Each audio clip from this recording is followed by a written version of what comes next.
Iniciamos este martes bajo una atmósfera distinta. Es un privilegio que nos acompañen en esta jornada. Todo parecía transcurrir con la rutina habitual. Savannah retomó su lugar en el set frente a la plaza principal. Se le veía compartiendo un momento cálido con rostros conocidos, transmitiendo un mensaje de esperanza mientras entrevistaba a la autora del libro titulado Joyful. Sin embargo, cuando el destino te asesta un golpe para el que nadie está preparado, la alegría se vuelve un concepto inalcanzable. Pero ahora surge una interrogante inquietante. El por qué Savannah Guthrie parece estar convencida de que aquellas 2 notas de rescate iniciales podrían ser después de todo una espeluznante realidad. Analicemos primero esas supuestas exigencias de rescate de las que informa TMZ, las cuales salen a la luz justo el mismo día en que ella regresa a la televisión nacional. Hola a todos. Es un enigma lo que nos convoca hoy. Bienvenidos. A quienes se unen por primera vez a esta búsqueda, les agradezco profundamente su interés. Los invito a formar parte de nuestra comunidad, pues hemos seguido cada rastro del caso, de la desaparición de Nancy Guthrie desde el primer minuto. Para quienes ya nos conocen y siguen nuestra labor de cerca, saben cuán hondo hemos escarbado en este misterio. Quiero agradecerles desde lo más profundo de mi corazón. Valoramos a cada persona que regresa, a cada uno que analiza y reflexiona, porque este rompecabezas exige ser resuelto y la difusión de estos hechos es vital. Su familia busca la verdad, y Nancy Guthrie merece que la justicia no le dé la espalda. Han pasado 67 días. Permítanme repetirlo, 67 días. Ese es el tiempo que Nancy Guthrie, de 84 años, abuela y madre, una mujer que llevaba una existencia apacible en las afueras de Tucson, Arizona, lleva desaparecida. Se esfumó de su hogar tragada por la absoluta oscuridad de la noche. Hasta este preciso instante, su paradero sigue siendo un misterio total. No existen nombres de sospechosos ni esposas que se cierren sobre un culpable. Ni siquiera tenemos la certeza de si todavía respira o si el desenlace fue el peor posible.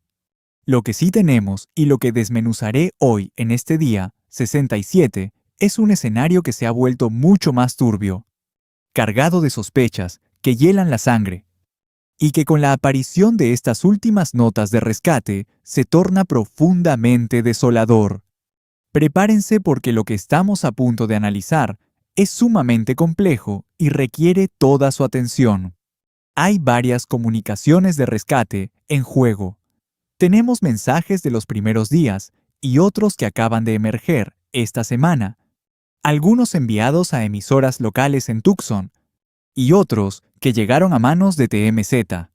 Intentar descifrar cuáles son auténticos, cuáles son simples engaños de mentes oportunistas, en cuáles confía el FBI y cuáles cree la propia Savannah Guthrie. Es un verdadero laberinto psicológico. Pero al concluir nuestro análisis de hoy, ustedes tendrán el panorama completo. Los llevaré a través de cada capa de esta investigación, porque en estos casos, los detalles lo son todo. Las sutilezas dictan el destino de una búsqueda.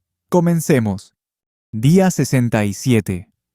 Antes de profundizar en los nuevos y alarmantes hallazgos, quiero poner en contexto a quienes recién nos acompañan o a quienes necesiten refrescar los hechos, ya que este misterio tiene tantas ramificaciones que es fácil perder el hilo. Nancy Guthrie cuenta con 84 años de edad. Es la madre de Savannah Guthrie, sí, la reconocida presentadora del programa matutino de la cadena NBC, uno de los rostros más familiares y respetados de la televisión estadounidense.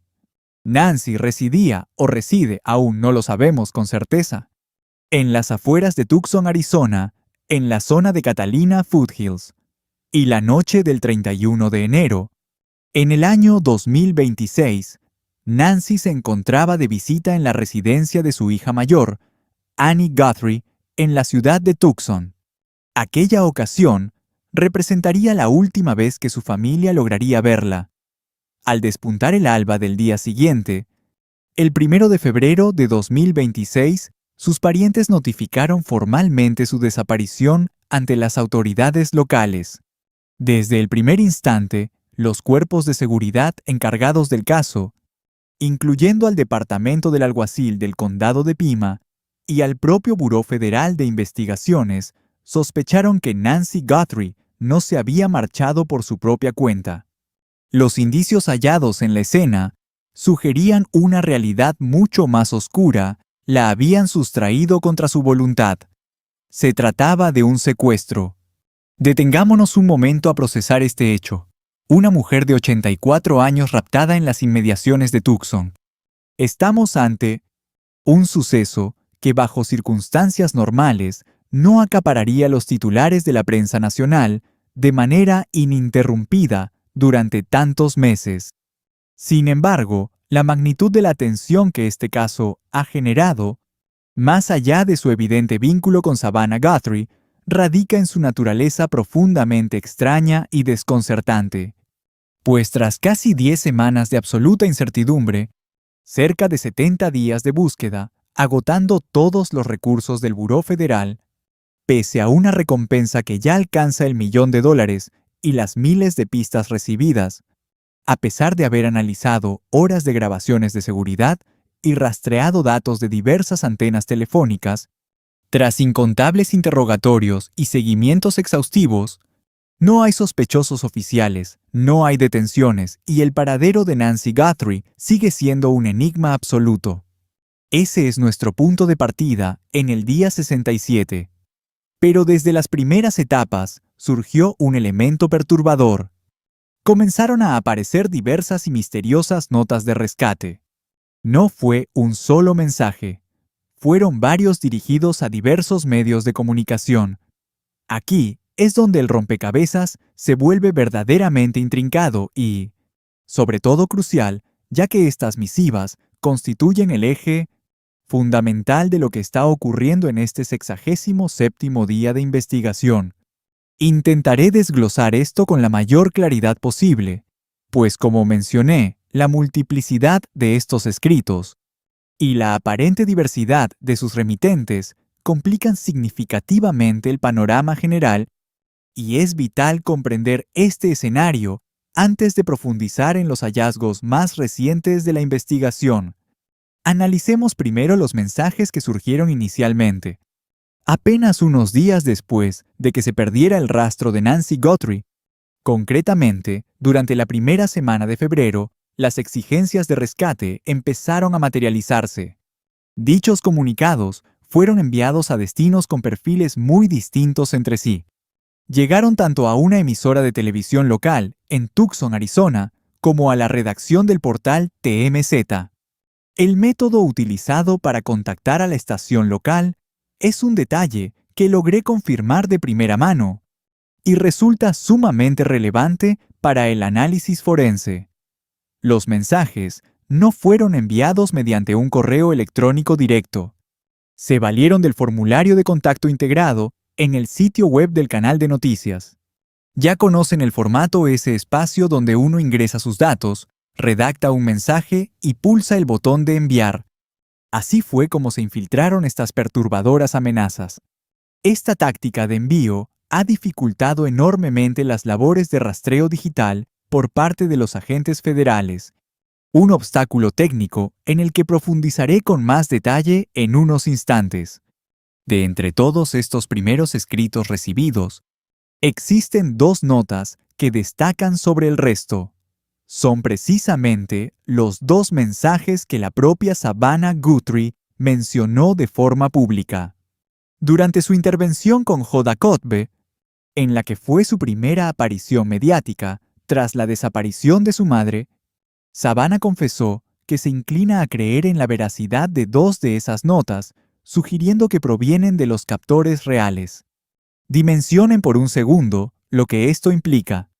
Una mujer como Savannah Guthrie, en contacto permanente con la cúpula del Buró Federal durante toda la investigación, afirma ante una audiencia nacional que está convencida de la autenticidad de dos mensajes específicos. No es una declaración que se pueda lanzar al aire sin fundamentos sólidos.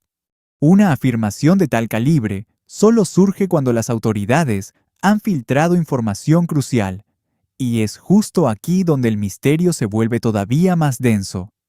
Al llegar al día 67 según los reportes de Harvey Levin en TMZ, y profundizaré en su análisis en unos instantes, porque sus revelaciones son inquietantes. El Buró Federal de Investigación le ha sugerido que ellos también consideran auténticas aquellas dos primeras misivas. Así que tenemos a Savannah Guthrie convencida de la veracidad de esos escritos, y en paralelo el propio FBI parece respaldar la autenticidad de esos mismos documentos. Esto no es un detalle menor, es una pieza fundamental del rompecabezas. Una organización como el FBI no etiqueta algo como real en un caso de esta magnitud sin un peritaje exhaustivo detrás. Habrán desmenuzado cada palabra, los patrones de escritura y la psique detrás del trazo. Se fijaron en los datos específicos ocultos en esas líneas, información que solo alguien con las manos manchadas por el crimen podría poseer. Estamos hablando de las notas iniciales, un par de mensajes que parecen provenir directamente del captor o captores, y se consideran potencialmente genuinos. Mantengan eso en mente. Sin embargo, existe la otra cara de la moneda. A lo largo de esta investigación han surgido otros mensajes, escritos que han sido descartados como fraudulentos, probablemente obra de alguien buscando protagonismo, dinero o impulsado por motivos oscuros y desconocidos. La propia Savannah Guthrie ha tenido que admitir esta realidad, señalando que cualquier otra nota ajena a esas dos primeras parece ser una completa farsa. Pero entonces, y aquí entramos en lo más reciente del día 67, aparece una tercera categoría. Se trata de un individuo que ha estado enviando comunicaciones específicamente a TMZ. Y hablamos de un remitente distinto a quien redactó los mensajes originales que las autoridades validaron. Este personaje no se identifica como el secuestrador. Lo que afirma es poseer información privilegiada sobre el rapto. Asegura ser un observador externo que conoce a los culpables y el paradero exacto de Nancy. Este sujeto ya ha enviado más de 6 correos electrónicos a la redacción durante el transcurso de la búsqueda. Y acaba de enviar 2 más.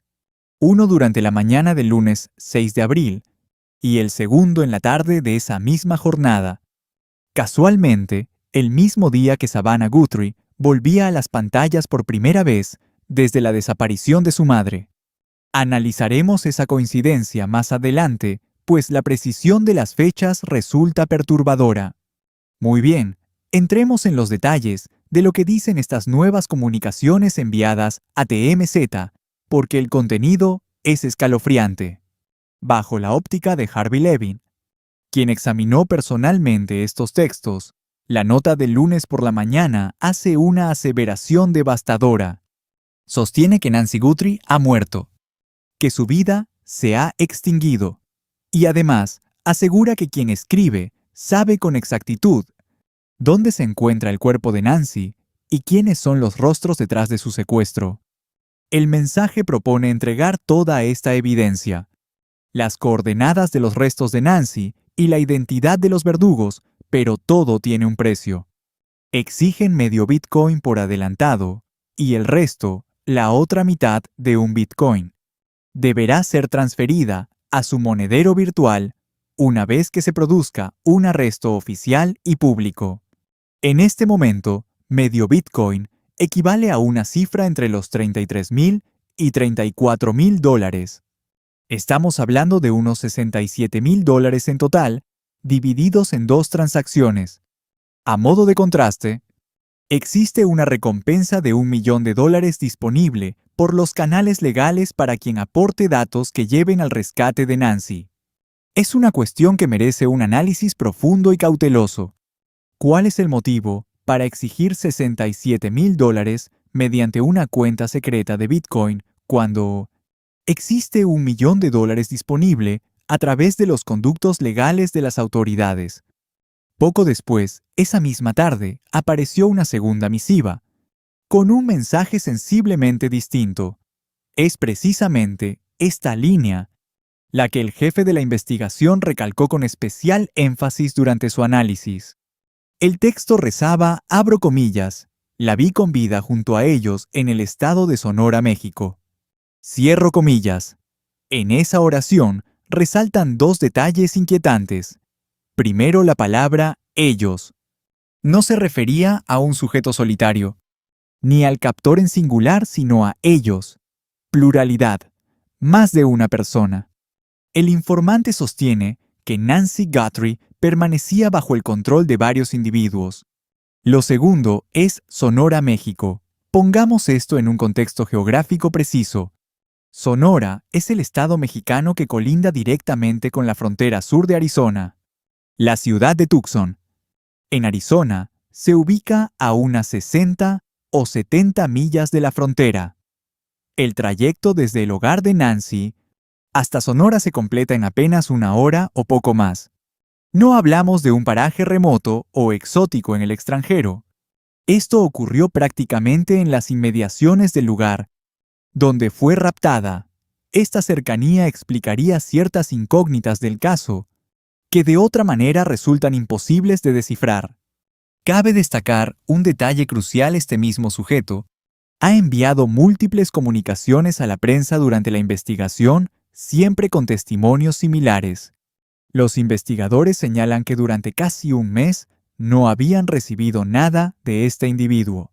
Repentinamente, el lunes 6 de abril, envió 2 mensajes en un solo día. Se observó que la persona se limita a repetir la misma narrativa de siempre. Asegura saber quiénes cometieron el crimen.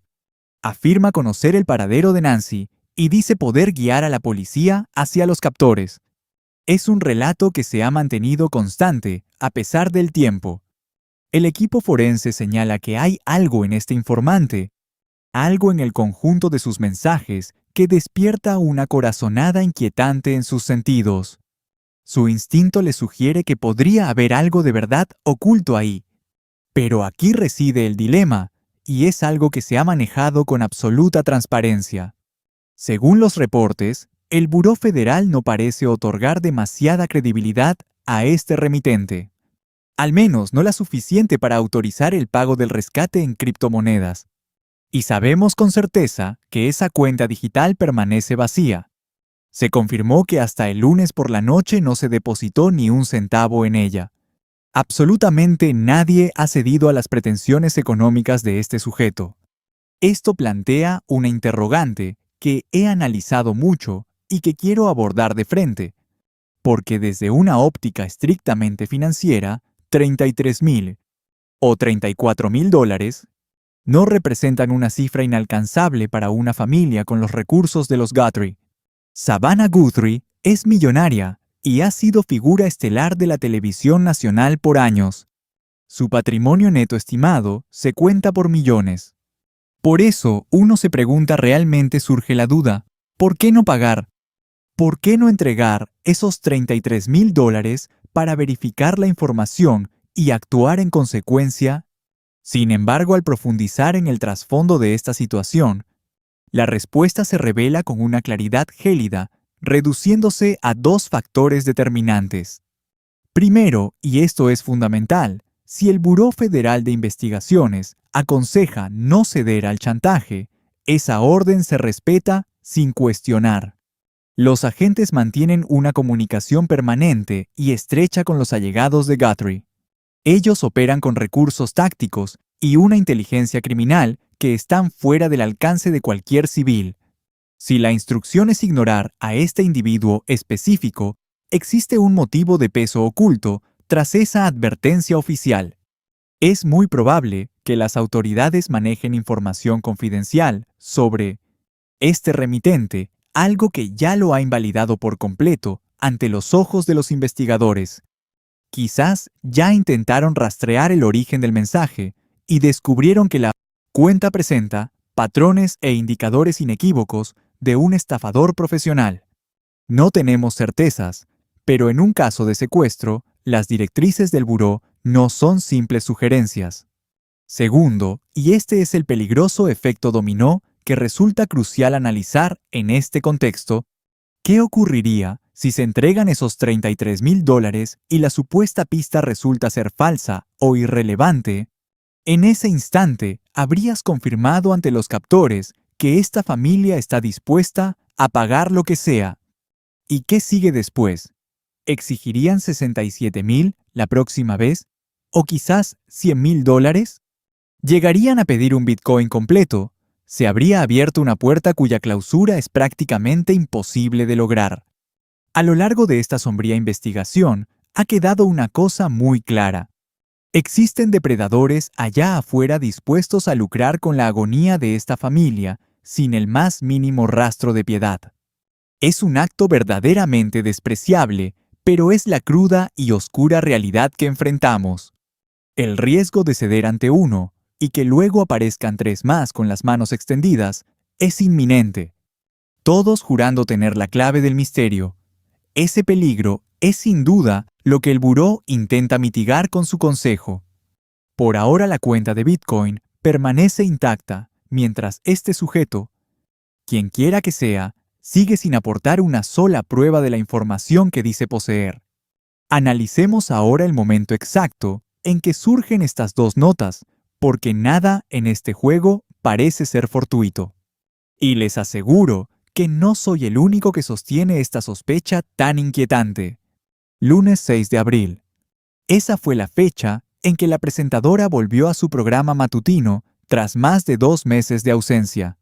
60 días de una angustia desgarradora, dedicada por completo a la búsqueda desesperada de su madre, lidiando con el oscuro pensamiento de que ella podría haber perdido la vida, intentando mantener la entereza por sus hijos y sus hermanos para finalmente decidir retomar su labor profesional.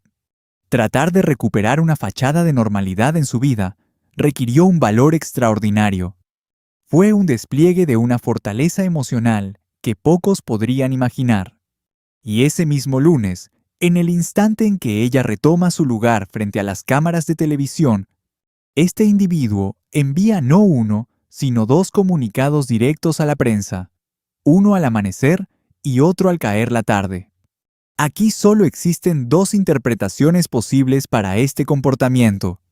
O bien se trata de una casualidad estadística sin conexión alguna con su regreso público, o bien, este sujeto actuó con total premeditación, sabiendo que el foco mediático estaría sobre ella para lanzar un mensaje. Su intención era ser escuchado en el escenario más ruidoso y visible que pudiera encontrar. Buscaba infiltrarse en la narrativa justo en el punto de mayor ebullición y atención mediática. Esa segunda posibilidad, la de un acto calculado y totalmente deliberado, fue señalada con firmeza por un especialista en seguridad nacional al analizar el contenido de estas notas. La elección de la fecha fue descrita como una maniobra estratégica e intencional. Si intentamos descifrar la psicología de quien juega de esta forma con un caso de secuestro, enviando mensajes crípticos a los medios y exigiendo bitcoins mientras atormenta a una familia, la idea de que actúen bajo un plan maestro resulta inevitable.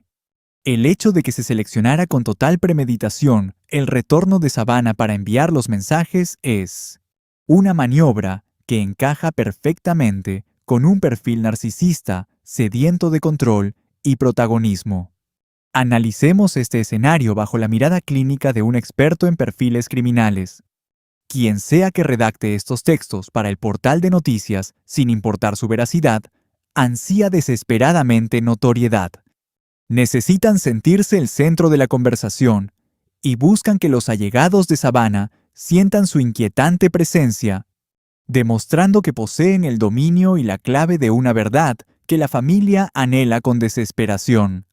No existe un escenario más perverso para reafirmar esa superioridad que aprovechar el preciso instante en que la nación entera observa el regreso de Savannah Guthrie tras haber atravesado uno de sus periodos más oscuros y dolorosos. Estamos ante un juego psicológico meticulosamente trazado, una estrategia fría, que raya en la crueldad absoluta independientemente de si los datos que maneja este individuo son fidedignos o no. Muy bien, prosigamos. Es momento de desglosar el planteamiento de Harvey Levin, pues considero que su perspectiva exige un análisis riguroso. Aunque el Buró Federal de Investigaciones no comparta plenamente su visión, no hay que olvidar que Levin lidera el imperio de TMZ. Es un veterano con décadas navegando las aguas de los medios y difícilmente se le puede calificar de incauto. Alguien con su colmillo no se deja engañar por cualquier impostor, y él sostiene con firmeza que ciertos matices en el remitente sugieren un rastro de autenticidad. Su premisa fundamental es fascinante y arroja una luz distinta sobre el misterio. Él recalca que el martes inmediatamente posterior a la desaparición de Nancy Guthrie, situémonos en la primera semana de febrero, este sujeto hizo llegar su comunicación inaugural al medio de comunicación. En aquel primer contacto, aseguraba tener plena certeza sobre el paradero de Nancy y la identidad de sus captores. En ese mensaje, Nancy todavía respiraba. La narrativa estaba impregnada de una urgencia vital. Transmitía esa sensación asfixiante de que cada segundo contaba y el rescate aún era posible. Sin embargo, apenas 24 horas después, el miércoles el mismo individuo envió otra misiva donde el tono había dado un giro sombrío. La prisa se había evaporado por completo. El informante sugería que el tiempo ya no era un factor relevante. Esa inmediatez simplemente se disolvió, y es aquí donde Harvey Levin construye su teoría, la cual honestamente me parece que merece ser puesta sobre la mesa de discusión, pues si tu único objetivo es orquestar una estafa para extraerle dinero a una familia devastada, ¿qué sentido tendría ese cambio? ¿Para qué afirmar el martes que Nancy está viva y hay esperanza solo para retractarse el miércoles diciendo que ya no hay prisa? Si el motor detrás de tus acciones fuera meramente una extorsión económica, intentarías sostener la mentira de que ella sigue con vida durante el mayor tiempo imaginable. Alimentarías esa urgencia desesperada, ya que esa es precisamente tu única moneda de cambio. Ese es el motivo por el cual te pagarían, pues al declarar su fallecimiento, pierdes instantáneamente tu capacidad de presión. Entonces, ¿por qué renunciar a ese poder? A menos que los hechos en el terreno hubieran cambiado drásticamente. Ahí reside el núcleo de su argumentación. Un estafador puro no sabotearía su propia ventaja estratégica de forma voluntaria. No modificaría el relato de una manera que entorpeciera sus posibilidades de obtener un botín. Pero si alguien posee información fidedigna del suceso, si estuvo en contacto o vigilando de cerca a los secuestradores, entonces cualquier alteración real en la situación de la víctima, como el paso de la vida a la muerte de Nancy, se reflejaría de forma natural en sus mensajes al actualizar sus datos. No es una teoría infalible, quiero que eso quede perfectamente claro. Existen múltiples formas de cuestionar este razonamiento y encontrarle fisuras. Pero no es un detalle menor, y viniendo de alguien como Harvey Levin, que ha presenciado lo más bizarro de la naturaleza humana, creo que es un punto que debemos examinar con la mayor seriedad. Ahora, enfoquémonos detenidamente en esas dos misivas originales que dieron inicio a todo. Esos mensajes tempranos que la propia Savannah Guthrie se inclina a creer que contienen una verdad escalofriante. Son esos mismos escritos que, según relata Harvey Levin, los agentes federales consideran auténticos, pues éstas difieren drásticamente de los mensajes enviados por aquel individuo vinculado a TMZ. Todo indica que provienen de quien ejecutó el rapto o de alguien implicado directamente. Permítame detallar minuciosamente lo que sabemos sobre estos dos inquietantes comunicados. Llegaron en la fase inicial, durante las primeras jornadas tras la desaparición de Nancy Guthrie. Tuvieron como destino una emisora local en Tucson, empleando un canal de comunicación sumamente revelador. Como dije antes, evitaron utilizar el correo electrónico, Se enviaron mediante el formulario web del canal y también llegaron a TMZ. En ellos, el autor no se presenta como un observador externo con información fortuita. Se describe como alguien vinculado al crimen poseedor de un conocimiento directo y aterrador. Los reportes indican que contenían exigencias, demandas de rescates millonarios a pagarse en Bitcoin con textos previos de este tipo, que ya mencionaban cifras de varios millones. Y fundamentalmente, detalle que Harvey Levin subrayó específicamente, estas notas sentenciaban a muerte a Nancy Guthrie. No eran simples mensajes, eran amenazas de ejecución directas y explícitas. Savannah Guthrie declaró públicamente en televisión que cree en la legitimidad de 2 manuscritos. Realizar una confesión así ante las cámaras resulta algo verdaderamente perturbador. Bajo ese contexto, considerando su comunicación constante con la Oficina Federal de Investigación y que los agentes parecen haberle confirmado lo mismo a Harvey Levin, es muy probable que Savannah maneje datos confidenciales compartidos directamente por los investigadores. Ella no está lanzando meras conjeturas. No es un anhelo desesperado para creer que su madre seguía viva al escribirse eso. Afirma con la certeza de los hechos que estas notas vienen de los secuestradores. Eso nos sitúa frente al interrogante más sombrío de todo este proceso criminal. Si aceptamos que ambos textos son verídicos, ¿en dónde se ocultan esos captores? Ahora, ¿por qué callaron tras esos 2 avisos iniciales? ¿Cuál es la razón por la que nadie ha intentado cobrar el dinero? ¿Cómo es que tras 10 semanas, los autores de las notas no concretaron aquello que pretendían lograr originalmente? Aquí reside el núcleo del misterio y deseo exponerlo con absoluta cautela. Solo hay pocas explicaciones para este vacío. Es la parte que me quita el sueño. Y sospecho que si analizan este silencio, a ustedes les provocará el mismo escalofrío. Tienes un secuestro real, notas reales, exigencias reales, y de repente una nada absoluta. El botín nunca llega a cobrarse. Las demandas se ignoran. Los captores simplemente deciden cortar toda vía de contacto. ¿Por qué opción 1 Nancy vive y sus captores están aguardando en las sombras? Quizá algún engranaje de su plan maestro falló desde el comienzo. Tal vez los federales intervinieron más rápido, y su respuesta suele ser casi instantánea. Quienquiera que hiciera esto, supo pronto que no sería una transacción sencilla ni limpia. Puede que el pánico los hiciera retroceder y esconderse. O quizás siguen allí afuera vigilando, esperando el segundo exacto para atacar. Este es el panorama más alentador. Significaría que Nancy vive. Segunda opción, ella murió y ellos están aterrados.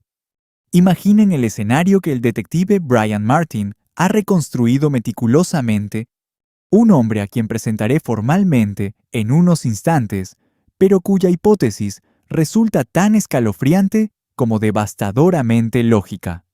La premisa fundamental es la siguiente. Es muy probable que los captores de Nancy Guthrie jamás imaginaran que la situación se les escaparía de las manos de esta manera. Quizás en su mente diseñaron lo que consideraban un secuestro extorsivo simple y sin complicaciones. Capturar a una mujer de 84 años, mantenerla oculta, exigir un rescate cobrar y luego liberarla. Un plan que en su frialdad parecía no tener fisuras. Un acto atroz, pero técnicamente sencillo, hasta que surge la gran interrogante. ¿Qué sucede si Nancy sufrió una crisis de salud durante el rapto?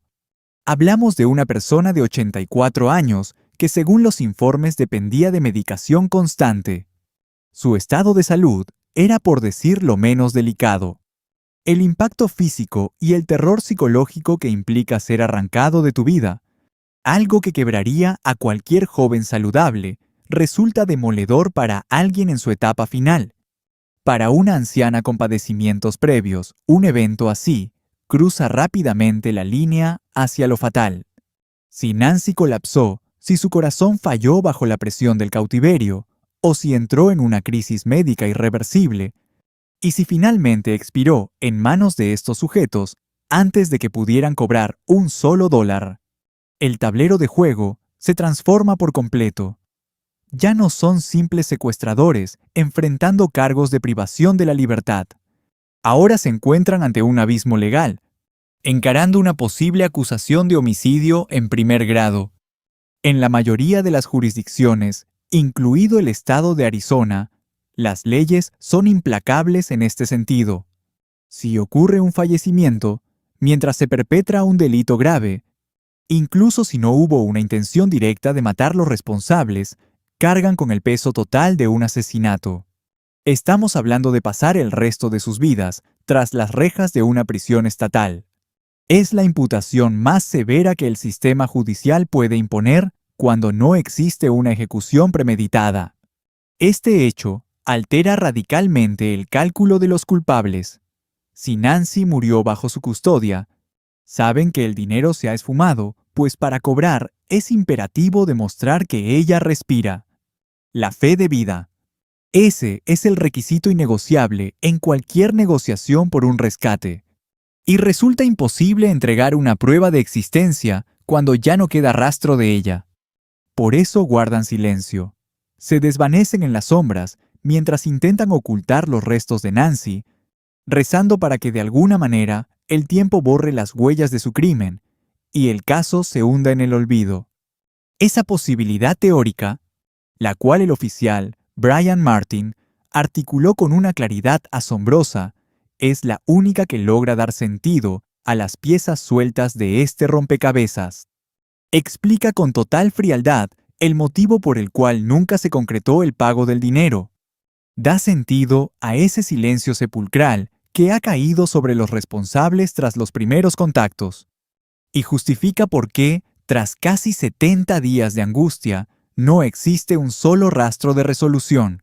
Los perpetradores están paralizados por el miedo. El pánico los domina y no encuentran una salida al laberinto de un plan, que se deformó hasta convertirse en una pesadilla mucho más oscura de lo que jamás proyectaron. Ahora es fundamental analizar esto bajo la lente de un profesional del mundo criminal, ya que son precisamente estas dudas las que un investigador de campo, con experiencia real en el terreno, alguien curtido en secuestros, análisis de notas extorsivas y crímenes sin resolver, puede descifrar con precisión quirúrgica. Solo alguien con esa trayectoria puede arrojar luz donde nosotros solo vemos oscuridad. Tuve la oportunidad de conversar profundamente con el detective Brian Martin, un oficial con una carrera activa en el Departamento de Policía de Fort Wayne, en Indiana, lo que dota a las palabras de Martin de un valor excepcional para entender este misterio. No se trata únicamente de su labor vigente como detective de homicidios y crímenes violentos. Su verdadera especialidad radica en exhumar aquellos expedientes que el tiempo parecía haber condenado al olvido. Ha navegado por misterios que permanecieron en la penumbra de la incertidumbre durante decenas de años. Conoce de cerca el rastro de negligencias que suelen sentenciar al fracaso una investigación criminal. Ha experimentado esa frustración corrosiva que devora a los investigadores cuando un caso que técnicamente era resoluble termina estrellándose contra un muro de silencio absoluto. Pero también conoce la satisfacción casi mística de hallar una respuesta definitiva, tras una larga espera, gracias al frío rigor de la tecnología forense más avanzada de la actualidad. Así es. Lo que buscan desesperadamente es encontrar algo de paz. Aguardan a que alguien, quien sea, decida finalmente romper el silencio y hacer lo correcto. Y esa es la interrogante más inquietante que nos acecha hoy al alcanzar el día 67. Porque si existe un testigo silencioso en el exterior, quizás no el autor del rapto ni quien se llevó físicamente a Nancy Guthrie, sino alguien que sabe la verdad. Alguien que captó un murmullo sospechoso en la sombra, a quien le confesaron algo después, o que prestó una ayuda mínima, y ahora vive bajo el peso del miedo. Existe todavía una salida para que esa persona dé un paso al frente. El detective Martin es tajante al respecto si la hay. Si no fuiste el verdugo principal, Si tus manos no son las que ejecutaron el plan directamente, si solo estás en la periferia de este horror y conoces el paradero de Nancy o quién la tiene, o dónde yacen sus restos si es que el destino fue el más cruel de todos. Existen rutas seguras para acercarse a las fuerzas del orden. Hay abogados canales discretos y fiscales capaces de evaluar una posible cooperación, oportunidades para enmendar el camino antes de que el abismo sea mucho más profundo. Considero que es un mensaje vital que debe resonar con fuerza hoy en el día 67 porque hay alguien allá afuera que guarda un secreto. En tragedias de esta magnitud, siempre hay alguien que sabe más de lo que admite. Un vecino que notó un vehículo extraño y prefirió no darle importancia en su momento. Un pariente que ignoró un cambio de conducta, o un amigo que oyó un comentario turbio y decidió no involucrarse. Una pareja sentimental, alguien del pasado, un compañero de trabajo o de vivienda. Alguien notó gastos inusuales, pánico, fijación con las noticias o un silencio que grita culpabilidad. Eso sucede constantemente. Y en este día 67, si eres tú quien siente ese nudo en el estómago, no puedes seguir engañándote pensando que tus sospechas son solo ruido sin importancia, porque ese supuesto ruido ha sido el responsable de mantener la injusticia impune durante años. Por eso decidí plantearle una última cuestión al detective Martin. Le pregunté, con lo que sabemos oficialmente en este momento, ¿qué es aquello que no te deja dormir? ¿Qué pieza no encaja en el caso de Nancy Guthrie? Su respuesta honestamente me dejó la sangre helada. Mencionó que lo más perturbador es el perfil de la víctima, una mujer de 84 años, cuya existencia era lo opuesto al peligro. No frecuentaba círculos oscuros ni gente de dudosa reputación. Su vida no tenía manchas ni vínculos con actividades fuera de la ley. No hay rastros de deudas de juego de sustancias, ni de una doble vida llena de secretos explosivos. Así que cuando eliminas las teorías de película y las tramas rebuscadas, ¿qué es lo que queda? El dinero. Hacia esa fría dirección apunta su instinto profesional, el vil metal. Y al analizarlo detenidamente, todo cobra sentido. ¿Qué otra razón habría para este crimen?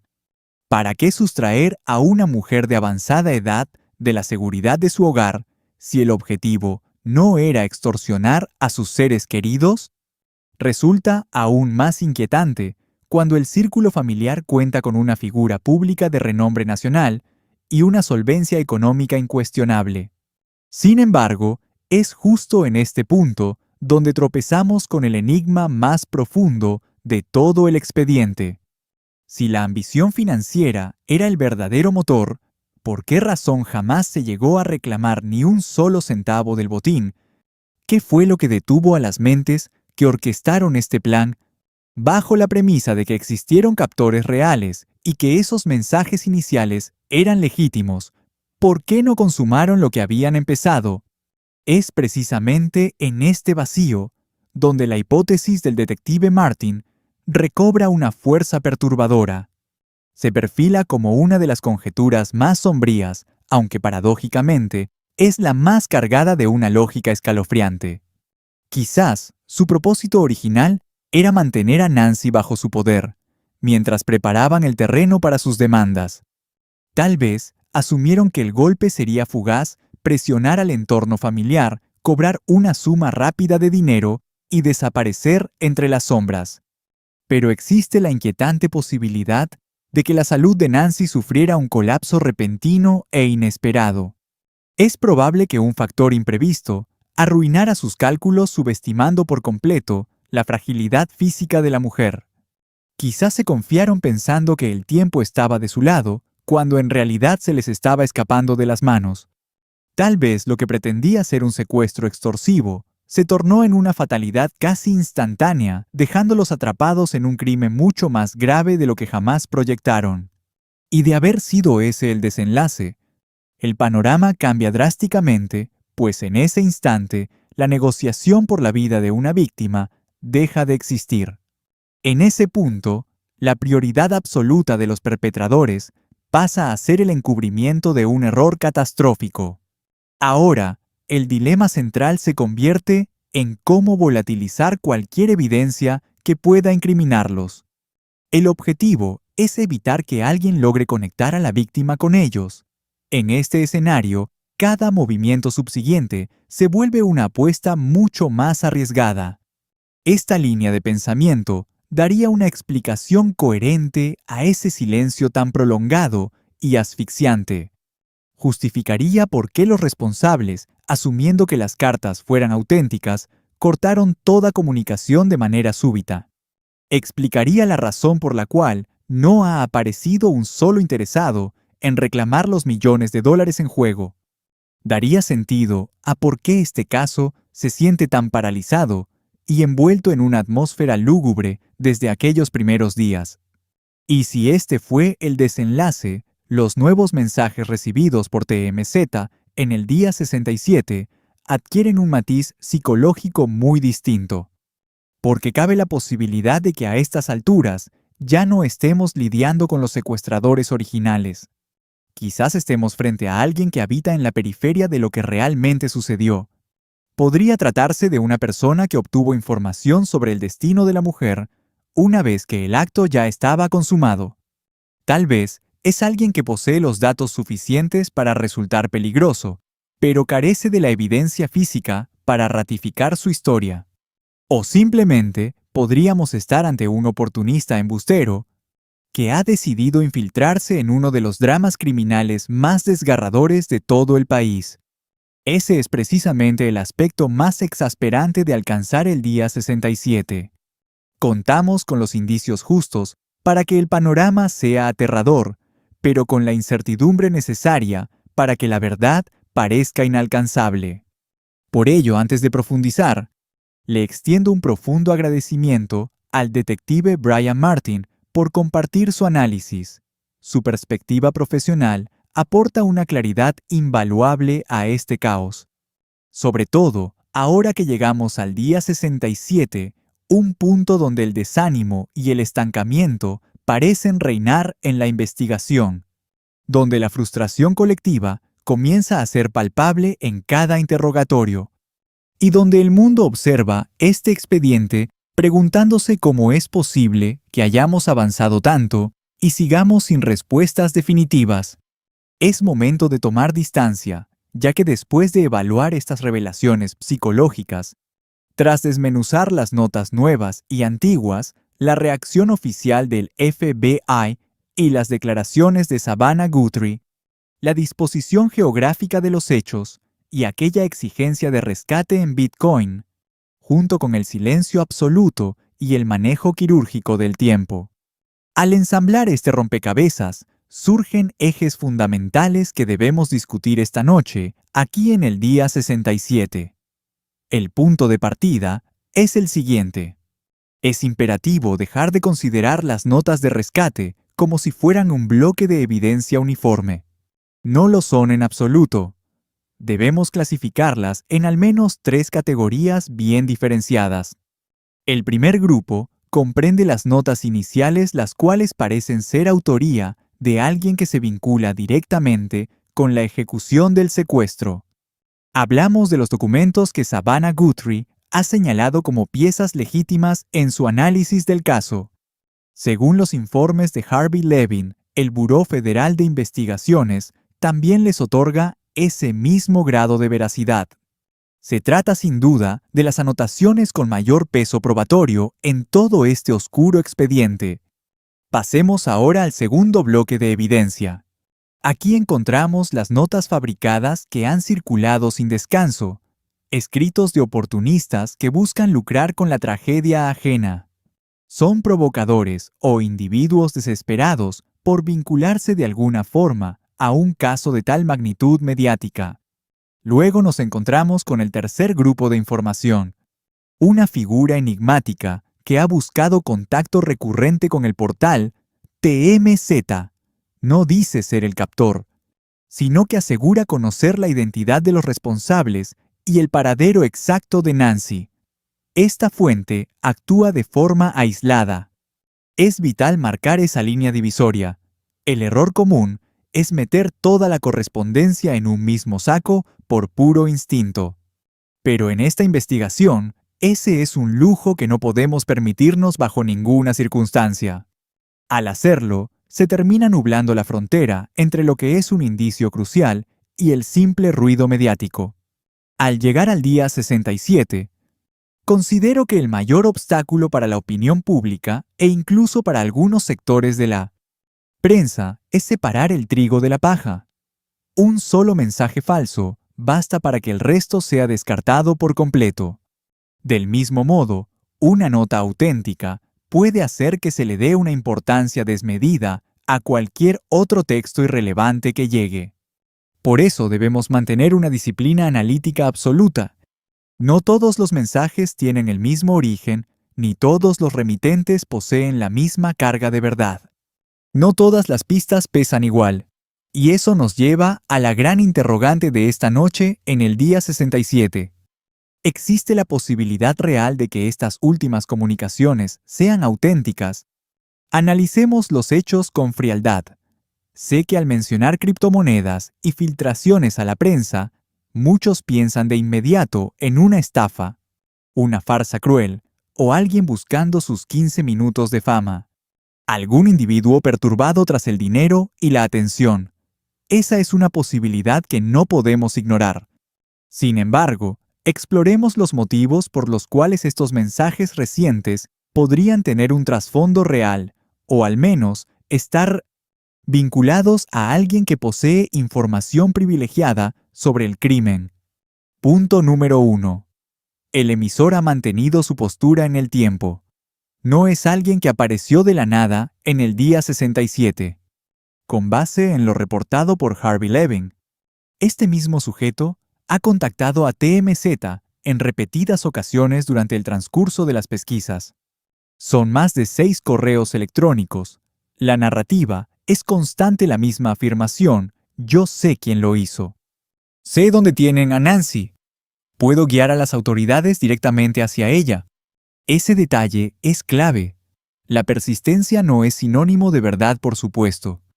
Un mentiroso es capaz de sostener su engaño durante meses enteros si se lo propone. Pero la consistencia es un factor de peso cuando se evalúa la credibilidad de una fuente, especialmente si los detalles no se manipulan para maximizar el beneficio económico o el chantaje. Punto número 2. Hubo un cambio extraño en el sentido de urgencia desde el principio. Este es el argumento de Levin, y creo que merece una reflexión profunda en este momento. Si estuvieras ejecutando un fraude convencional, tu prioridad absoluta sería alimentar la esperanza y la desesperación de la familia. Necesitas que crean que la víctima aún respira. Necesitas que sientan que el reloj está en su contra. Debes asfixiarlos con la presión psicológica del tiempo.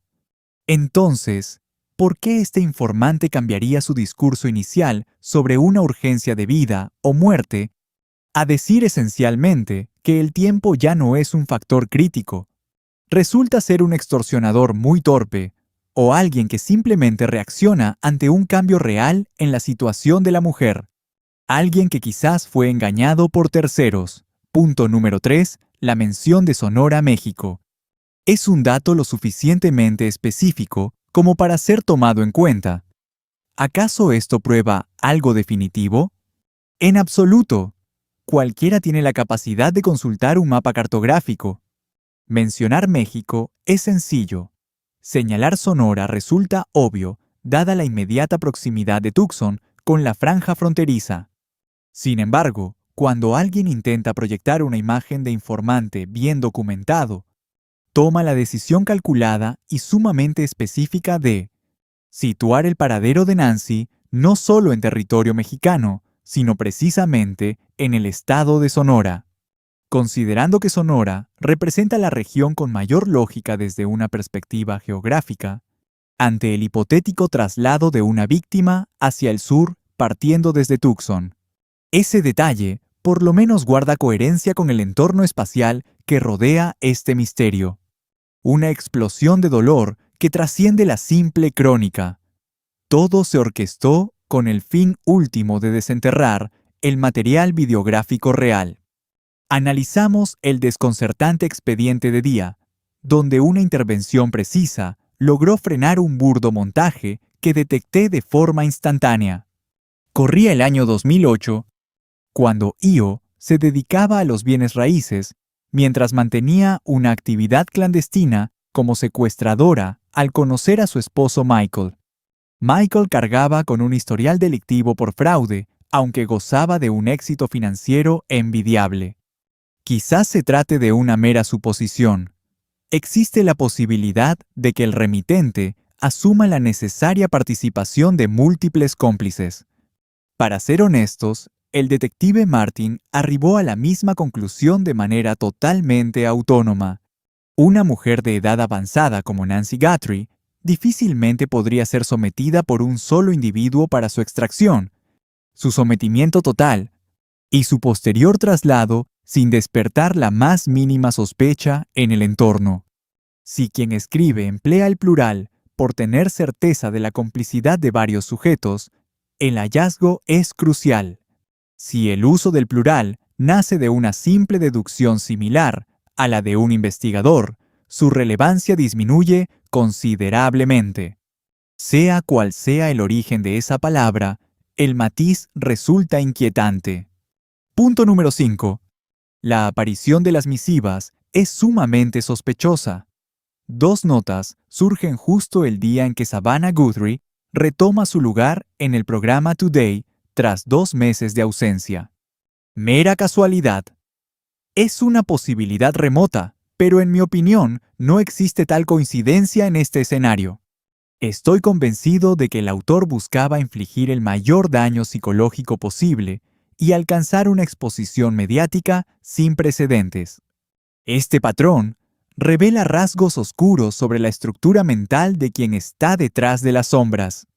Independientemente de su veracidad, estamos ante alguien obsesionado con ejercer una dominación absoluta. El control es el eje gravitacional de estas atrocidades.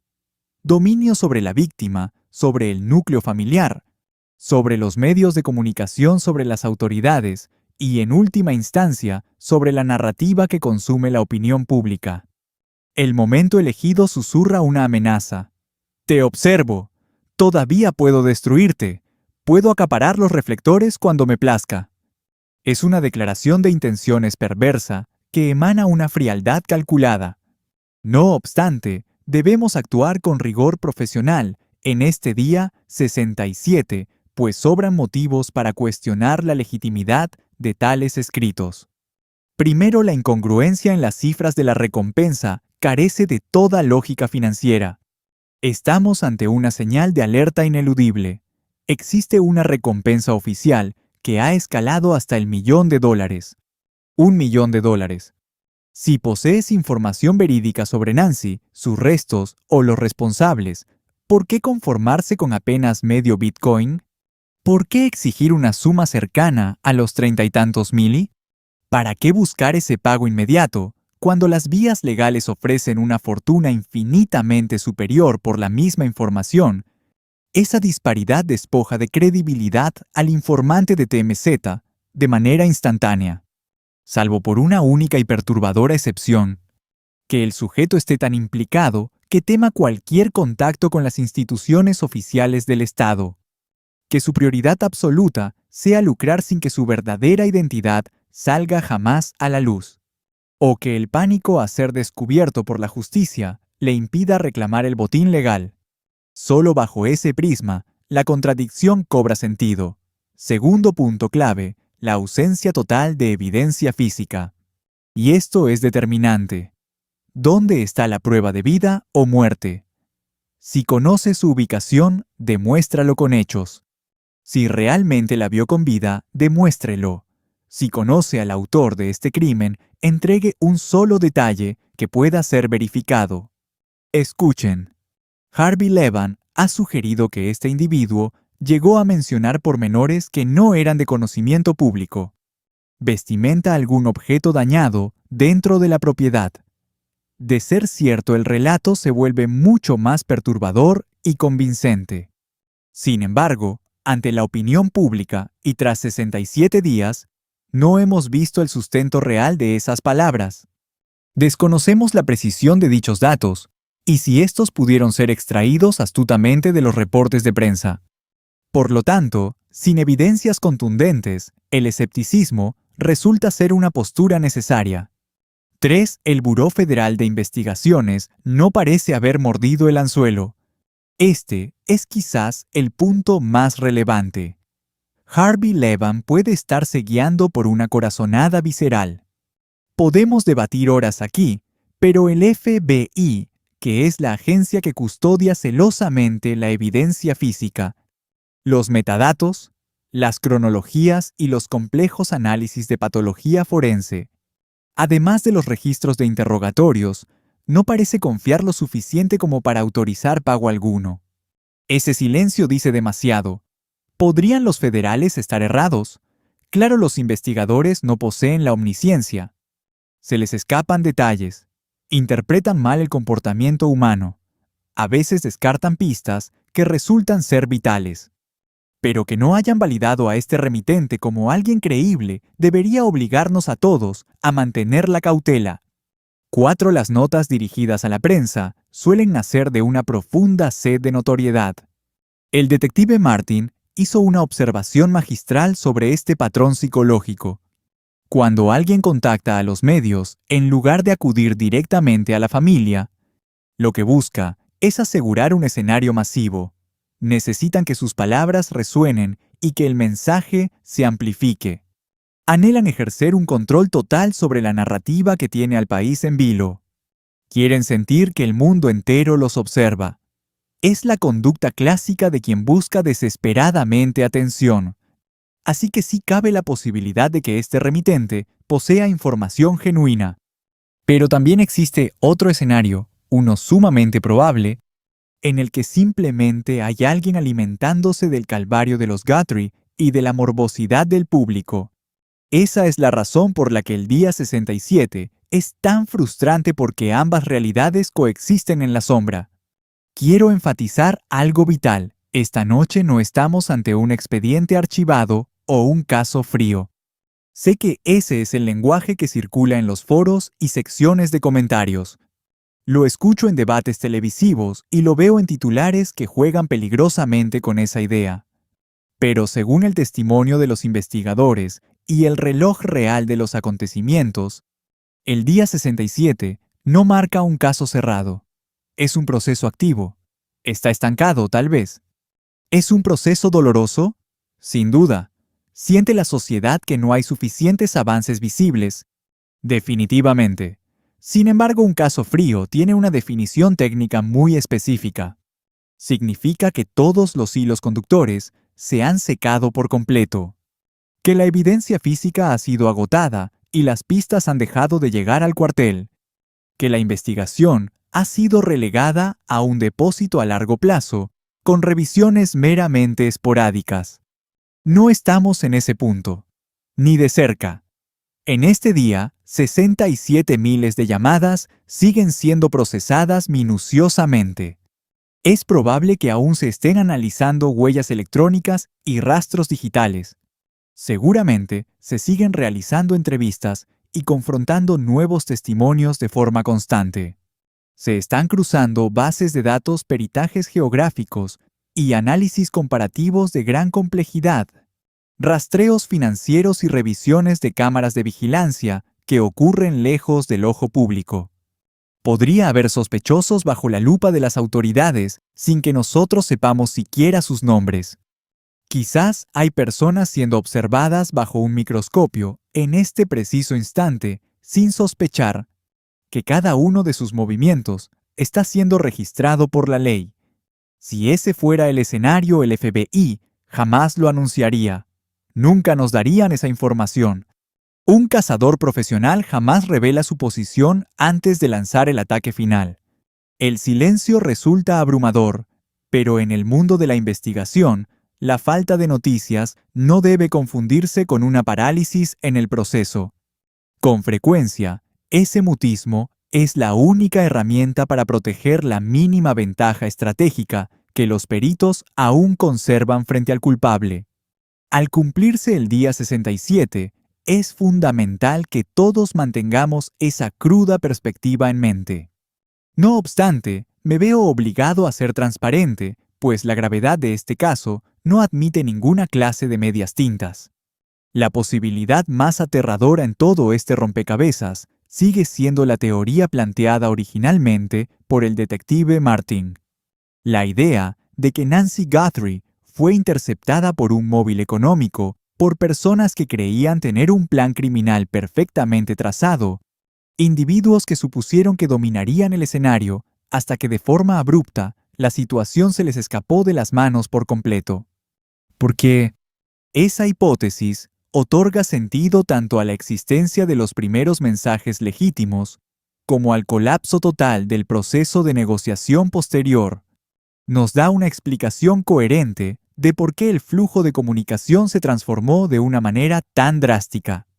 Expone las razones psicológicas por las cuales unos captores reales habrían sucumbido al pánico más absoluto tras el error. Esclarece el motivo por el cual hasta el sol de hoy no se ha logrado localizar rastro alguno de un cuerpo. Sugiere por qué alguien en la periferia de los hechos, si eso es lo que representa el informante de TMZ, estaría intentando ahora monetizar información privilegiada mucho tiempo después de que el plan original fracasara.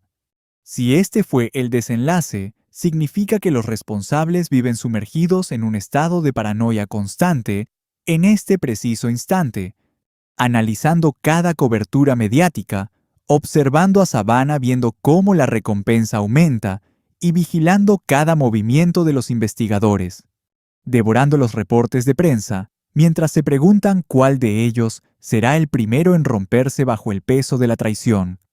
Estos casos no solo asfixian a la familia de la víctima, también ejercen una presión psicológica insoportable sobre los culpables.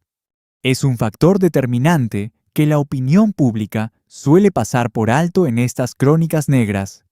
Con cada jornada que se suma, ya sea el día 10, el 20, el 40 o el 67, la tensión aumenta, surgen las riñas y el alcohol nubla el juicios. Se cometen errores garrafales, el miedo se apodera de la mente y comienzan a lanzarse culpas los unos a los otros para salvarse. El temor a que un cómplice decida hablar es lo que termina por desmoronar los muros del silencio. Así es como se resuelven estos misterios. A veces, la resolución no llega gracias a un hallazgo forense espectacular, digno de un laboratorio de cine, ni por la aparición fortuita de una pista física monumental que lo aclare todo de inmediato. En ocasiones, es el pavor, el remordimiento o el simple colapso de una relación criminal bajo el peso de un secreto atroz compartido. Y si en este escenario hubo múltiples involucrados actuando en las sombras, tal como sugieren diversos matices encontrados en la redacción de los mensajes de rescate, entonces esa presión interna se vuelve exponencial. Mientras más gente conoce la verdad, más imposible resulta custodiar el secreto. ¿Cuál es mi conclusión definitiva esta noche, en el día 67? Mi postura sobre el caso es la siguiente. No considero que todas las notas recibidas sean auténticas, pero estoy convencido de que las iniciales portaban una verdad innegable. Asimismo, creo que los escritos más recientes enviados a TMZ requieren un escrutinio sumamente minucioso por parte de las autoridades. No lo menciono porque esté plenamente seguro de su legitimidad, sino porque contienen suficientes elementos extraños como para no ser descartados de forma impulsiva por los analistas. Pienso que quien contactó a TMZ es necesariamente el autor material del crimen. Probablemente no, pero sí creo que podría tratarse de alguien vinculado al círculo externo de este oscuro entramado criminal. Existe también la posibilidad de que sea un oportunista manipulador, buscando provecho. Sin duda alguna, es un escenario real. Pero el punto medular es un misterio de esta magnitud. No se resuelve asumiendo demasiado pronto que una prueba es falsa. aunque tampoco se llega a la verdad creyendo ciegamente en cada mensaje que aparece en una bandeja de entrada. Se soluciona aprendiendo a filtrar la información valiosa del ruido irrelevante que contamina la investigación, actuando con una paciencia quirúrgica, manteniendo la disciplina y persiguiendo únicamente las evidencias tangibles del expediente, dejando de lado las emociones y evitando que las sospechas se cristalicen antes de que los hechos sean totalmente irrefutables. Ese es el balance crítico que exige el día 67. Y hay una idea persistente que no puedo sacar de mi cabeza. Savannah Guthrie ha manifestado públicamente su convicción de que 2 de esas notas son completamente reales. Esa declaración tiene un peso enorme para mí, porque ella es quien padece esta pesadilla y escucha directamente los reportes del FBI. Ella posee información que permanece oculta al escrutinio público, y si ella sostiene que 2 son auténticas, su instinto tiene valor. Esto sugiere que las piezas más críticas de esta comunicación podrían haber sido enviadas hace ya varias semanas. El verdadero enigma ahora no consiste en esperar un mensaje nuevo. El desafío radica en descubrir la identidad de quien redactó los manuscritos originales. Para mí ahí es donde se juega todo el destino de este caso. Al cerrar nuestro reporte hoy, estos son los interrogantes más sombríos que rodean la búsqueda de Nancy Guthrie en este día 67. ¿Quién fue el autor de esas 2 notas iniciales, que Savannah Guthrie y el Buró Federal consideran auténticas? ¿Por qué esos individuos no han regresado de forma concreta para cobrar el rescate o seguir negociando? ¿Tiene el remitente de TMZ un vínculo real con los perpetradores o solo lucra con la tragedia?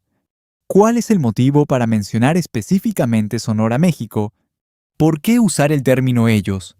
¿Y por qué enviar 2 misivas justo el día que Savannah regresó al programa Today Show? ¿Por qué exigir una suma tan pequeña en Bitcoin cuando existe una recompensa oficial mucho más cuantiosa? Y surge la pregunta más devastadora de todo este expediente. ¿Acaso esto inició como un secuestro por dinero que se salió de control antes de que alguien pudiera detenerlo? Esas son las dudas que nos deja el día 67.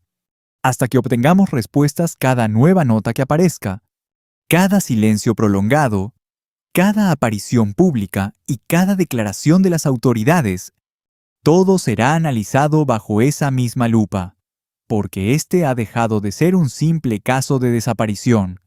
Estamos ante un expediente con notas de rescate y posibles comunicaciones reales de los secuestradores.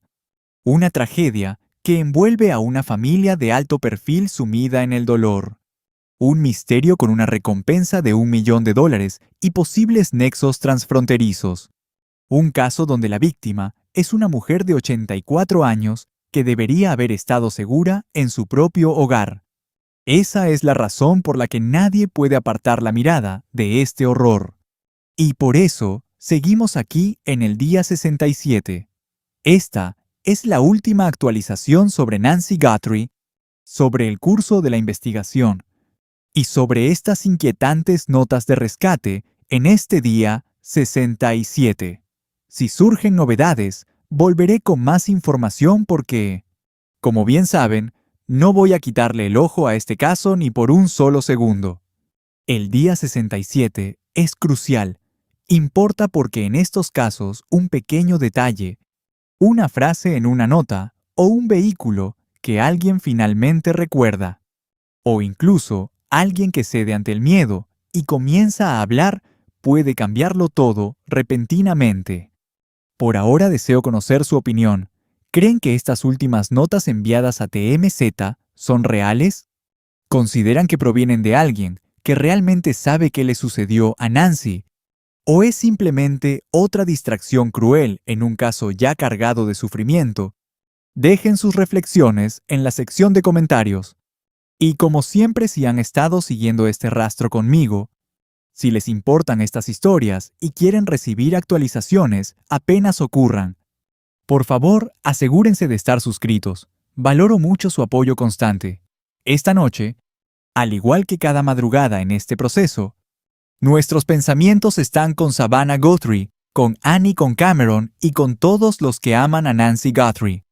Esto es lo que sucede en el día 67.